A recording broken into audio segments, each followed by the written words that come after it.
Chapter 14। गुरु कक्ष मौन था। दीवारों पर लटकते दीपकों की लौ कांप रही थी, मानो वे भी आने वाली बात का अनुमान लगा रही हों।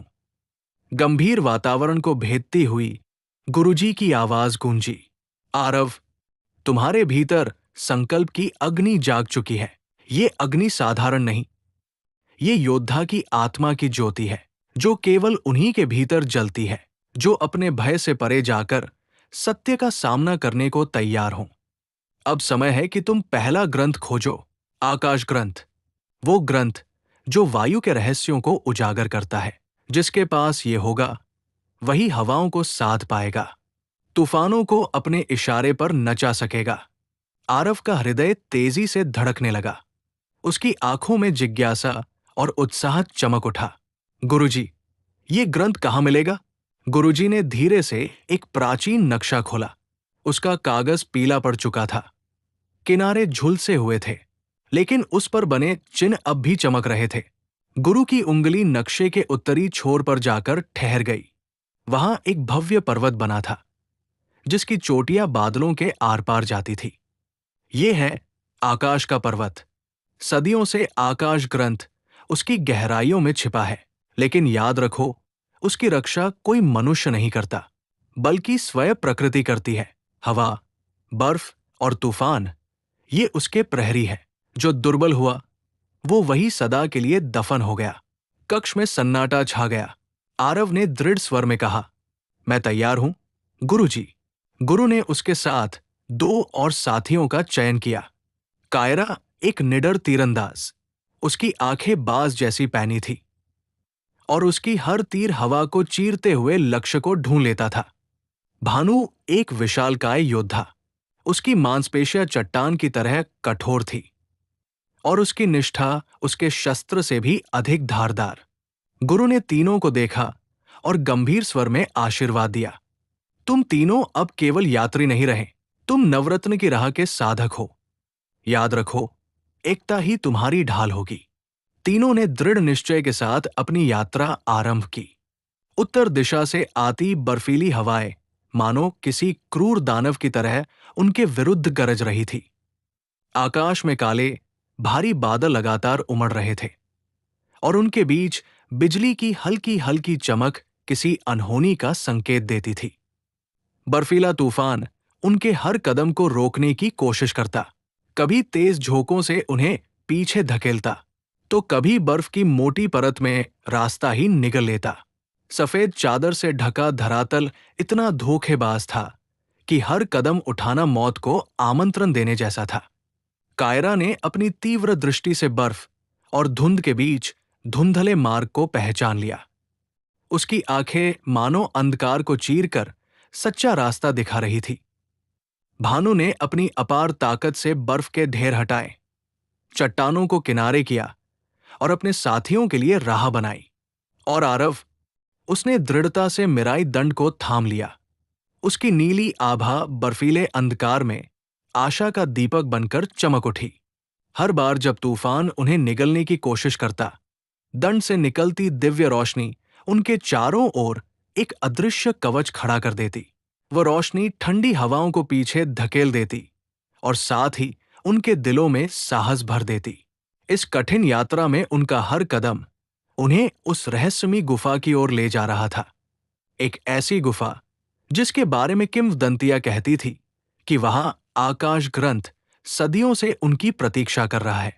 कहा जाता था कि ये स्क्रॉल न केवल आकाश के रहस्यों को समेटे हुए है, बल्कि उसमें इतनी शक्ति है कि वो समय और तत्वों को भी नियंत्रित कर सकता है। अब बर्फ, तूफान और मौत की छाया से घिरे ये तीनों योद्धा उस गुफा के निकट पहुंच रहे थे, जहां उनकी तकदीर उनका इंतजार कर रही थी। कई दिनों तक बर्फीली ढलानों से लड़ते हुए, भूख और प्यास से कमजोर, शरीर से थके लेकिन संकल्प में अड़िग, आखिरकार वे उस विशाल पर्वत की चोटी तक पहुंच गए। उनके सामने जो दृश्य फैला था, उसने उनके दिलों की धड़कन तेज कर दी। पर्वत के बीचों बीच एक विशाल गुफा का द्वार खुला था, इतना अंधकारमय और गहरा, मानो कोई प्राचीन दानव वहां सदियों से सो रहा हो और किसी भी पल आंखें खोलकर जाग सकता हो। गुफा के द्वार से हवा इतनी तीव्रता से बाहर निकल रही थी कि उनके वस्त्र और बाल बेतहाशा लहराने लगे। हर झोंका मानो कोई अदृश्य शक्ति समेटे हुए था।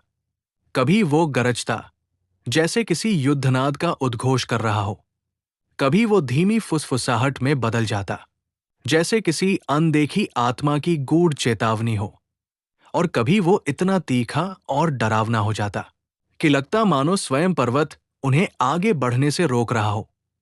ऐसा प्रतीत हो रहा था जैसे ये गुफा मात्र पत्थरों का ढांचा नहीं, बल्कि एक जीवित सत्ता हो, जिसकी हर सांस उन्हें परख रही है, उनके साहस और नियत को तौल रही है।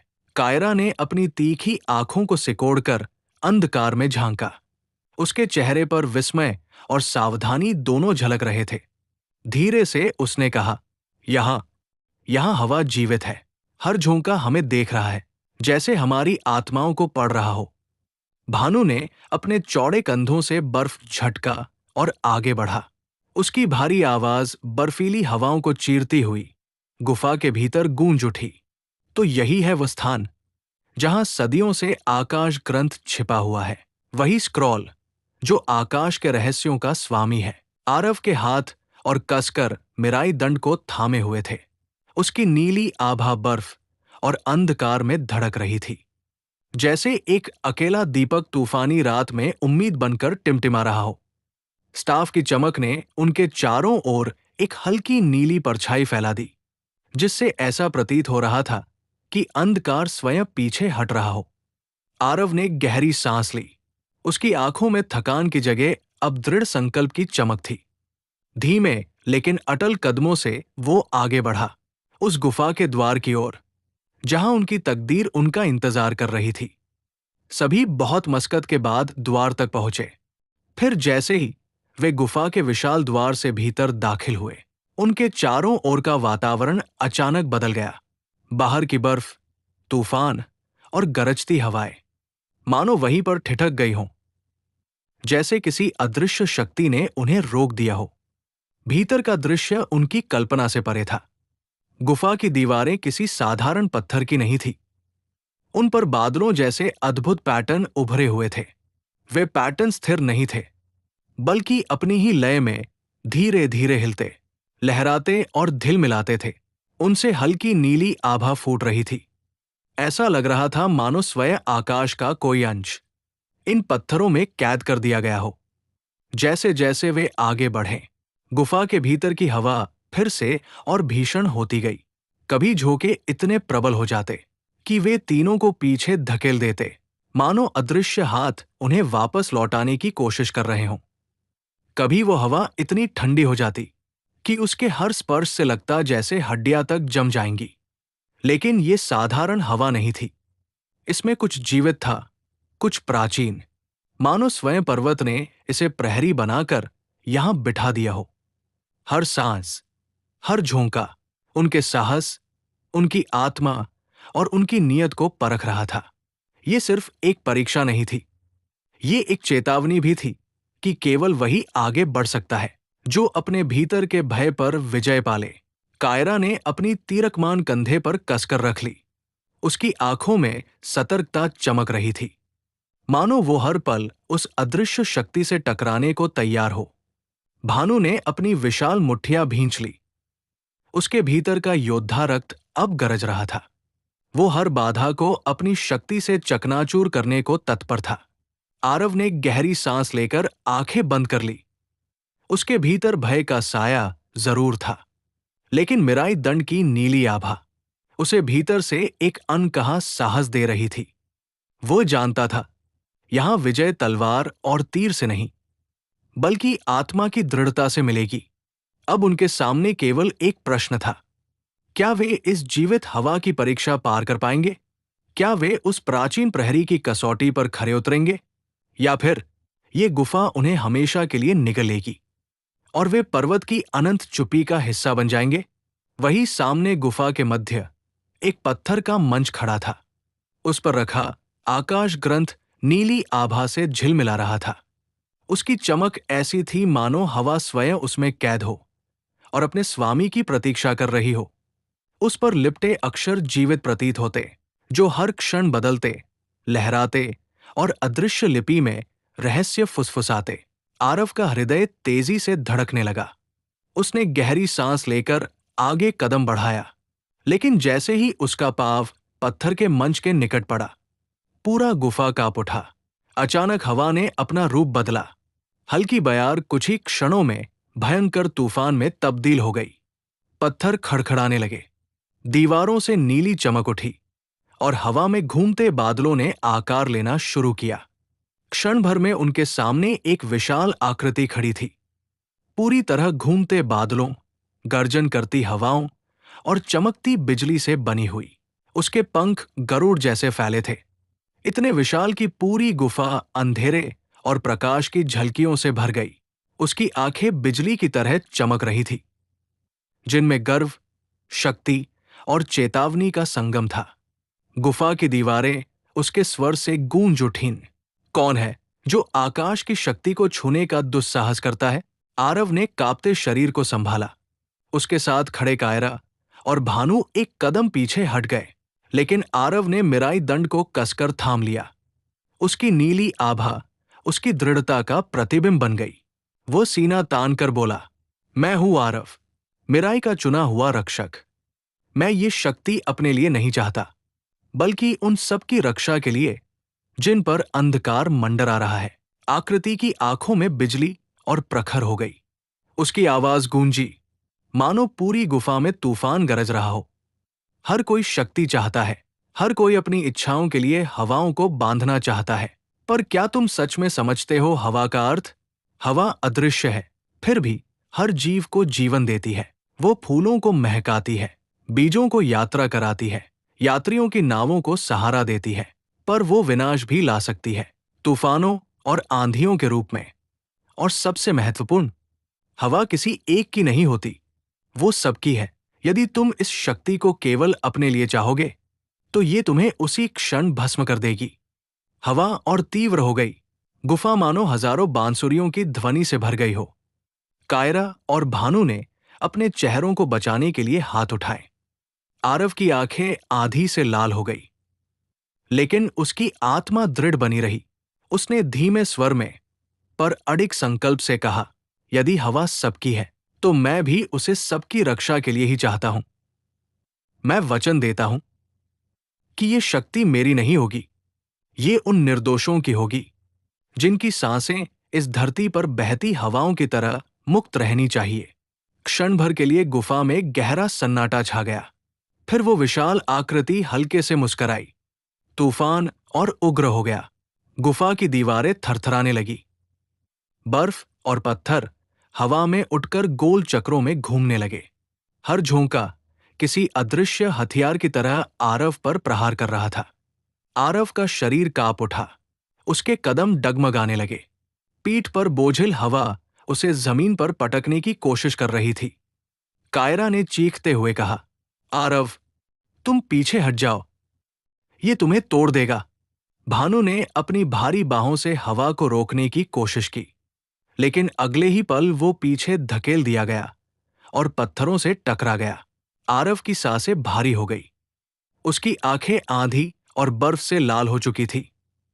लेकिन तभी उसने अपने भीतर एक गहरी शांति महसूस की। उसने आंखें बंद की। उसके सामने मां का कोमल चेहरा उभरा, जो बचपन में उसे लोरी गाती थी।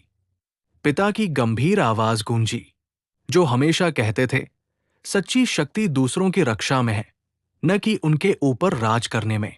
और फिर उसने देखा गांव के मासूम बच्चे, जिनकी हंसी उसकी सबसे बड़ी प्रेरणा थी।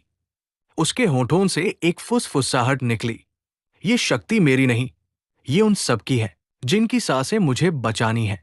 उसने कांपते हाथों से मिराई दंड को कसकर थामा। फिर अचानक अपनी समस्त शक्ति और विश्वास के साथ दंड को आकाश की ओर उठा दिया। उसकी गूंजती हुई आवाज तूफान को चीरकर गुफा में फैल गई। हे वायु, यदि तुम मुझे स्वीकार करना चाहो, तो मुझे अपने स्वामी के रूप में नहीं, बल्कि दूसरों की सांस बनकर स्वीकार करो। मुझे वो बनाओ जो जीवन को बचाए, न कि उसे छीन ले। क्षण भर के लिए गुफा में गर्जन हुआ। मानो स्वयं पर्वत उसकी परीक्षा ले रहा हो। फिर मिराई दंड से नीली आभा फूट पड़ी। वो प्रकाश किसी बंधन की तरह नहीं, बल्कि किसी प्रार्थना की तरह हवा में घुल गया। नीली लहरें तूफान में समा गई। हर झोंका शांत होने लगा। बर्फ के टुकड़े हवा में स्थिर होकर धीरे धीरे धरती पर गिर गए। वो तूफान, जो अभी तक विनाश का नृत्य कर रहा था, अब एक कोमल समीर में बदल गया। हवा आरव के चारों ओर घूमकर मानो उसे गले लगा रही थी। विशाल संरक्षक की आकृति स्थिर हो गई। उसकी आंखों में अब कठोरता नहीं, बल्कि गर्व और संतोष की चमक थी। उस आकृति ने गहरी और गरजती आवाज में कहा, तुमने सिद्ध कर दिया कि तुम हवा को बांधना नहीं, उसके साथ जीना चाहते हो। तुम्हारा त्याग ही तुम्हारी सबसे बड़ी शक्ति है। आकृति धीरे धीरे प्रकाश और धुंध में बदलने लगी। उसके पंख नीली रोशनी में विलीन हुए और उसकी अंतिम मुस्कान हवा में गूंज गई। आरव के सामने पत्थर के मंच पर आकाश ग्रंथ अब और भी प्रखर प्रकाश से चमक रहा था। आरव ने कांपते कदमों से मंच की ओर बढ़ना शुरू किया। गुफा अब शांत थी, पर यह मौन साधारण नहीं था। ये वही मौन था जो किसी महान रहस्य के प्रकट होने से पहले उतरता है। पत्थर के मंच पर रखा आकाश ग्रंथ मानो स्वयं जीवित था। उसकी सतह पर नीली आभा लहरों की तरह बह रही थी। हर अक्षर चमककर फिर हवा में घुल रहा था। वह दृश्य किसी दिव्य श्वास जैसा था, जो हजारों वर्षों से अपने धारक की प्रतीक्षा कर रहा हो। आरव ने गहरी सांस ली। उसके हाथ कांप रहे थे, पर उसकी आंखों में अब भय नहीं, केवल दृढ़ता थी। उसने दोनों हाथ बढ़ाकर ग्रंथ को उठाया। क्षण भर में चमत्कार हुआ। जैसे ही उसकी उंगलियां ग्रंथ से टकराईं, एक अदृश्य शक्ति उसके भीतर उतर गई। हवा उसकी हथेलियों से होकर उसकी नसों में समा गई। वो महसूस कर सकता था कि हर झोंका, हर हल्की बयार, हर गरजता तूफान उसकी आत्मा से जुड़ गया है। उसका शरीर हल्का हो गया, मानो गुरुत्वाकर्षण ने उसकी बेड़ियां ढीली कर दी हों। उसे लगा जैसे वो किसी भी क्षण उड़ सकता है। हवा उसकी सांसों के साथ चलने लगी, उसकी धड़कनों के साथ नाचने लगी। कायरा ने विस्मय से भरी आंखों से देखा। उसकी आवाज श्रद्धा से कांप गई। आरव, तुम्हारे चारों ओर हवा नृत्य कर रही है, मानो स्वयं आकाश ने तुम्हें अपना दूत मान लिया हो। भानु ने अपनी गहरी आवाज में गर्व से कहा, अब तुम केवल एक योद्धा नहीं रहे, अब तुम आकाश के स्वामी हो। तुम्हारी तलवार अब हवा है, तुम्हारी ढाल अब तूफान। आरव ने ग्रंथ को अपने हृदय से लगाया। उसकी आंखें बंद हो गई और उसने दृढ़ स्वर में कहा, ये शक्ति मेरी नहीं, ये उनका श्वास है। उन बच्चों का जिनकी हंसी मुझे प्रेरित करती है, उन किसानों का जिनकी मेहनत से धरती जीवित रहती है, उन निर्दोषों का जो अंधकार से रक्षा चाहते हैं। मैं वचन देता हूं, मैं इसे केवल रक्षा के लिए, केवल जीवन को बचाने के लिए उपयोग करूंगा। उस क्षण गुफा में नीला प्रकाश फैल गया। हवा ने एक मधुर स्वर में गूंजना शुरू किया, मानो स्वयं प्रकृति ने उसके वचन को स्वीकार कर लिया हो। बादलों जैसे पैटर्न दीवारों से उठे और धीरे धीरे ग्रंथ के चारों ओर घूमकर विलीन हो गए। आकाश ग्रंथ अब आरव का था, या यूं कहें, आरव अब हवा का था। जैसे ही वे गुफा से बाहर निकले, वातावरण पूरी तरह बदल चुका था। जो पर्वत कुछ क्षण पहले तूफानों और गर्जन से कांप रहा था, अब शांत और भव्य खड़ा था। आकाश मानो धुल गया हो। काले बादल छंट चुके थे और असंख्य सितारे झिलमिला रहे थे। चांदनी बर्फ की चोटियों पर गिरकर उन्हें रजत स्वप्न जैसा बना रही थी। ठंडी मधुर हवा चारों ओर बह रही थी, लेकिन वो हवा अब साधारण नहीं लग रही थी। उसमें एक अपनापन था, एक स्वीकार्यता थी, मानो स्वयं प्रकृति ने आरव को अपना पुत्र मान लिया हो। कायरा ने विस्मय से आकाश की ओर देखा और धीरे से फुसफुसाई, देखो, सितारे भी उसकी विजय का उत्सव मना रहे हैं। भानु ने आरव के कंधे पर हाथ रखा और गर्व से कहा, तुमने असंभव को संभव कर दिखाया है मित्र। अब तुम केवल योद्धा नहीं, बल्कि हवाओं के उत्तराधिकारी हो। आरव कुछ पल मौन खड़ा रहा। उसके भीतर एक अजीब सी शांति और शक्ति बह रही थी। उसने धीरे धीरे अपना सिर उठाया और विशाल अनंत आकाश को निहारा। उसकी आंखों में दृढ़ता की अग्नि चमक उठी। उसकी आवाज गहरी और अडिग थी। एक शक्ति जग चुकी है। आकाश ग्रंथ अब हमारे साथ है, लेकिन ये केवल आरंभ है। अभी बाकी 8 शक्तियां संसार में बिखरी पड़ी है। जब तक वे सब एकत्र नहीं होती, जब तक अंधकार को मिटाकर प्रकाश का मार्ग स्थापित नहीं होता, मैं नहीं रुकूंगा, न झुकूंगा, न थमूंगा। उसकी प्रतिज्ञा सुनकर पर्वत की चोटियों पर हवा ने एक मधुर गूंज फैलाई, मानो वो स्वयं उसके शब्दों को आकाश तक पहुंचा रही हो।